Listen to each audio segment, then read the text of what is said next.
کیا مذہب اور انسان کا کردار دو الگ الگ چیزیں ہیں یا ان کا آپس میں کوئی تعلق ہے؟ جیسا کہ آپ نے فرمایا کہ قائد اعظم کوئی مذہبی آدمی نہیں تھے۔ ہمارے نزدیک تو ایک مسلمان کے کردار کا اس کے مذہب کے ساتھ گہرا رشتہ ہے، لیکن آپ سوال یہ ہے کہ کوئی غیر مسلم بھی کوئی شریف آدمی ہو سکتا ہے کہ نہیں؟ سچا انسان ہو سکتا ہے کہ نہیں؟ کوئی صاحب کردار آدمی ہو سکتا ہے کہ نہیں؟ آپ کو معلوم ہونا چاہیے، آپ قرآن مجید کا اس اعتبار سے مطالعہ کریں کہ جو کفار تھے حضور کے دشمن، وہ بھی سب ایک جیسے نہیں تھے۔ ایک ابو لہب کا کردار ہے، ایک ابو جہل کا کردار ہے، اور ایک دوسرے لوگ ہیں مطعم بن عدی کا کردار ہے۔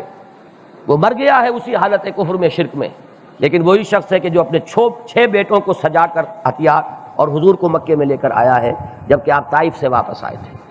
تو آخر کوئی شرافت تھی اس میں؟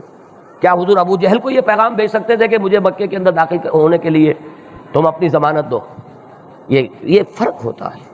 دشمن بھی سب برابر نہیں ہوتے اور دوست بھی سب برابر نہیں۔ خدا پنج انگشت یکساں نہ کر، نہ ہر زن زن است و نہ ہر مرد مرد۔ اس اعتبار سے ان چیزوں کو جو ڈی فیکٹو سچویشن ہے اس کے اعتبار سے دیکھنا چاہیے۔ تو یہ معاملہ جو ہے مسلمانوں میں اب ہمارا زوال کا دور ہے، یہ اس زوال میں ہو گیا ہے یہ کہ مذہبیت علیحدہ ہو گئی ہے اور عام طور پر کردار کا معاملہ کچھ علیحدہ ہو گیا ہے۔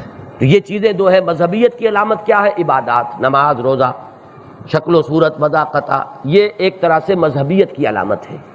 اور دوسری طرف یہ ہے کہ معاملہ، سچائی، کھراپن، انسان جو وعدہ کرے اس کو پورا کرے، یہ کردار کا معاملہ ہے۔ تو ہمارے ہاں آپ کو ایسے لوگ آج بھی مل جائیں گے جو ان چیزوں کے اندر بہت سے مذہبی لوگوں سے بہتر ہیں، لیکن یہ کہ وہ نماز روزے سے اس کی وہ پابندی نہیں ہے یا ان کا اس میں شغف نہیں ہے۔ اور ایسے لوگ بھی مل جائیں گے کہ جو 5 وقتہ نمازی ہیں لیکن دھوکہ دیتے ہیں، فریب کرتے ہیں، جھوٹ بولتے ہیں، ان کے دل کٹھور ہیں۔ یہ ایسے لوگ بھی مل جائیں، کردار مل جائیں۔ تو ہمارے معاشرے میں یہ چیز کچھ سپلٹ ہو گئی ہے۔ کچھ ایسے بھی لوگ ملیں گے دیندار کہ جن کے اندر کردار بھی ہے اور مذہبی اور عبادات اور شاعر اسلام ان کے ساتھ بھی صحیح لگاؤ۔ تو ہر طرح کا معاملہ موجود ہے۔ قائد اعظم کے بارے میں دیکھیے، ہر شخص کی ایک سٹڈی ہوتی ہے، میں نے بھی مطالعہ کیا۔ میرا مطالعہ یہ ہے کہ وہ مذہبی آدمی سرے سے نہیں تھے، جو یہ کہتا ہے غلط کہتا ہے، لیکن صاحب کردار انسان تھے۔ پرچیزیبل کموڈٹی نہیں تھے، انہیں کوئی خرید نہیں سکتا تھا، ان کے اندر کردار تھا اور وہ آہنی اعصاب کے آدمی تھے۔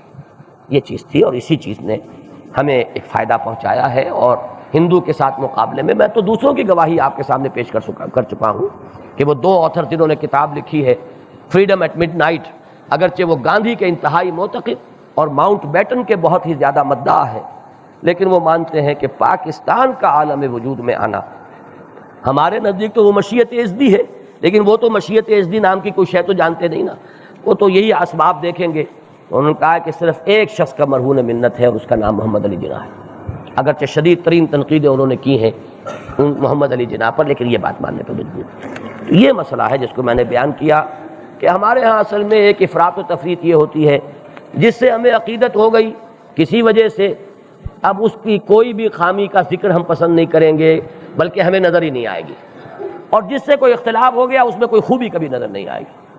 وہ تو حضور کے بھی الفاظ ہیں، حب کا شے یومی کا ویسم، تمہارا کسی چیز سے محبت کرنا تمہیں اندھا بہرا بنا دیتا ہے۔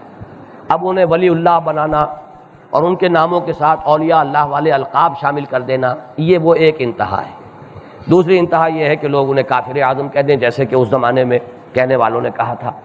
یہ دونوں چیزیں جو ہے میرے نزدیک افراط و تفریط کی ہیں، اور بہترین میں نے کل آپ کو سنا دیا تھا کہ مجھے جو بہترین اس میں روشنی ملی وہ پیر سید جماعت علی شاہ رحمۃ اللہ علیہ کا قول، کہ جب ان سے پوچھا گیا کہ یہ کیا ہے، آپ اتنی بڑی روحانی شخصیت، دینی شخصیت، اور ایک داڑھی مڈے کے پیچھے لگ گئے آپ، تو انہوں نے کہا بھائی میں نے اسے اپنا کوئی دینی یا روحانی پیشوا نہیں مانا ہے، میرا تو ایک مقدمہ ہے، قوم کا مقدمہ، قومی مقدمہ ہے، اس مقدمے کے لیے مجھے ماہر وکیل چاہیے، جو ماہر ہو، باصلاحیت ہو، اور پھر یہ کہ وہ بکنے والا نہ ہو کہ کہیں فریق ثانی کے ساتھ بک جائے اور معاملہ کر لے اور بیٹھ جائے تو بیڑا غرق ہو جائے گا میرا مقدمے کا۔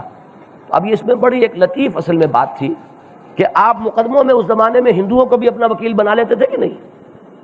مقدمہ ہے آپ کا، آپ اس میں دیکھتے تھے کون قانون کا زیادہ ماہر ہے، کون میرے مقدمے کی بہتر پیروی کر سکتا ہے، اس میں تو اس کام کی صلاحیت کو دیکھا جائے گا۔